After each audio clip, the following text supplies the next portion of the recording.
Mareton and Driftfield Truckway. This overloaded diesel's hauling too much freight. America, land of the free and home of the brave. A place where, it's rumored, an industrious man can pull himself up by his bootstraps to become a success. However, ponies didn't have bootstraps. But they did have an industrious nature, a can-do attitude, a creative interpretation of laws, and often easily granted visa applications. It was too easily granted, perhaps. Shortly after passing through the portal, Thornycroft sat down in her apartment with a thick stack of legal books, determined to start her own railroad. America was big, and America needed railroads. After a few weeks of research, she discovered that America already had railroads, that locomotives and land to put tracks on were stupidly expensive, and that nobody was building new railroads anymore. She did have enough money to buy a small used railroad if she really wanted to, but the biggest one in her budget only owned 3 miles of track and a single superannuated locomotive. In America, trucks carried freights in short trains. Those were much cheaper, and they could run on roads which had been put everywhere. So, she bought a truck and registered her company. It was supposed to be a railway, but modern times require a minor name change.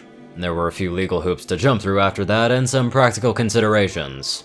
First was finding a competent truck driver or two. Luck was with her, and she found a married couple. No Riker, the stallion, was a retired draft pony who wanted to learn new skills. Boulinet, his French wife, was a unicorn who had no business in harness but still wanted to one-up her husband. She didn't have a chance when it came to pulling things, but a truck was a great equalizer.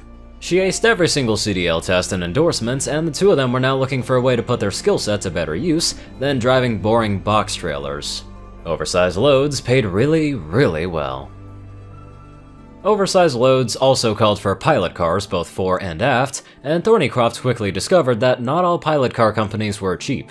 Nor were they always reliable, and sitting and waiting for the pilot car to arrive melted away bits before they could go to the bank. That was a simply solved problem though, because she bought her own pilot cars and hired her own drivers. Humans first though, since most ponies still weren't comfortable driving cars. 6 months later, she discovered that humans sometimes lied on the loading forms about how much a load weighed, and also discovered how big the fines were for oversized loads, not to mention the downtime at the weight station while they were out of service, and waiting for permits for the actual weight of the load. Technically, no Riker got the fine since he was the one driving, and she could have hung him out to dry, but it was her fault. She hadn't checked, and she wasn't going to risk losing her only drivers by making them pay a frankly ludicrous fine for being only a few tons overweight. From that point on, she had the truck weighed as soon as she could, and quickly made the new discovery that the best paying jobs were the ones where the load weighed more than it was supposed to. People made good offers when they thought that the driver wouldn't check.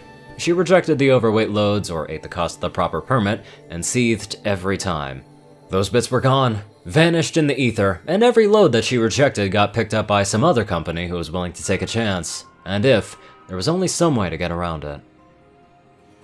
On Earth, anything or anyone added to a truck makes it heavier.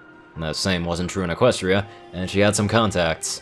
2 weeks later, and she traded in both the pilot cars for vans, hired a gaggle of Pegasi, and set her plan in motion.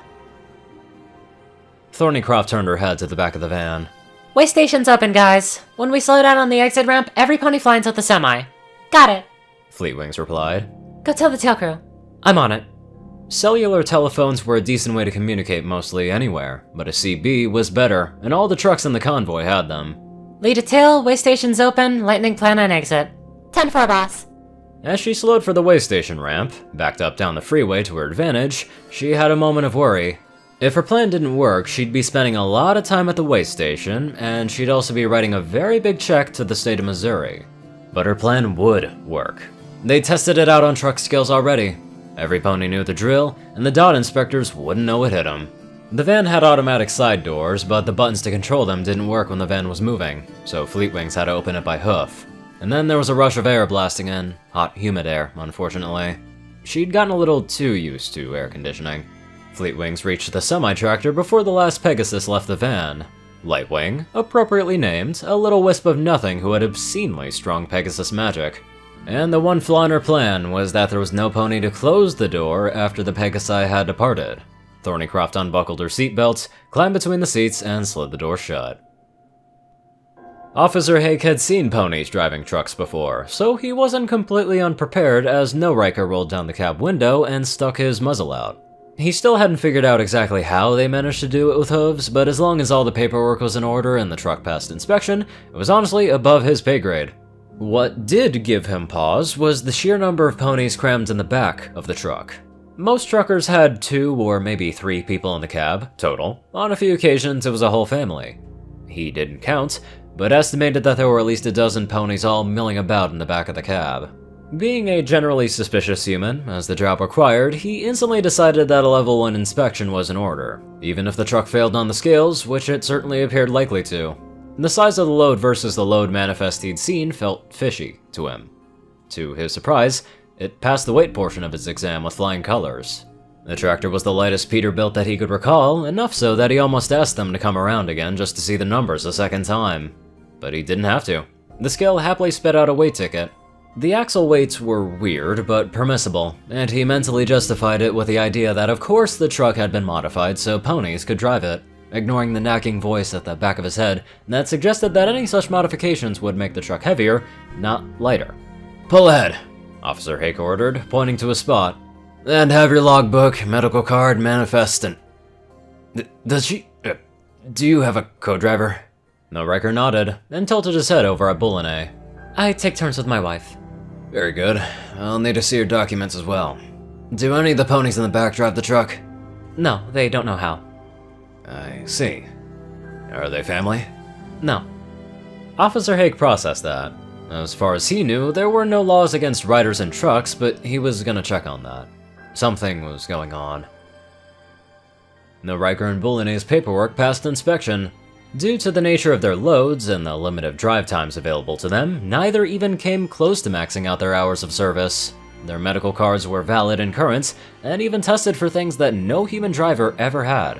No Riker had a resting thumb rate of 3.4, higher than his wife's 2.8.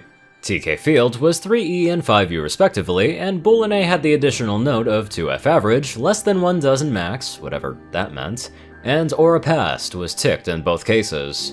Both also had current urine vaccines. Likewise, the truck passed its inspection. The mechanical systems were all safe and well maintained, and the cargo was properly secured. The loading manifest was in full compliance. His sergeant had reported back that there was no law against passengers riding in the sleeper. It was unusual, but not illegal. "You're good," Officer Hake muttered, barely hiding the amazement in his voice. "Paperwork checks out, truck looks good, and..." He really wanted to ask what all the Pegasi crowded in the back were doing. But ponies were weird, and he still hadn't figured out how one passed an aura exam, or what dew urine was, and whether or not he should also be vaccinated against it. Thank you. No Riker took a moment to start sticking the paperwork back where it belonged, before Boulinet took it in her aura and rapid sorted it into place. He forgot to anticipate just how quickly it would accelerate with a dozen or so Pegasi lightening the load. Officer Hake didn't notice how he throttled back to keep the rig from launching from the inspection lane like a racehorse. You can relax, Boulinet said. They're not gonna weigh us again. Not until we hit Arkansas, anyway. How far's that? Fleetwings asked. Not even an hour. No Riker glanced at his mirror and pulled into traffic, the Peterbilt belching black clouds of smoke as it accelerated. You might as well get comfortable if you can. I guarantee you, if No Riker and Boulinet were alone together in that thing, Roadhead would be happening. I'm kidding.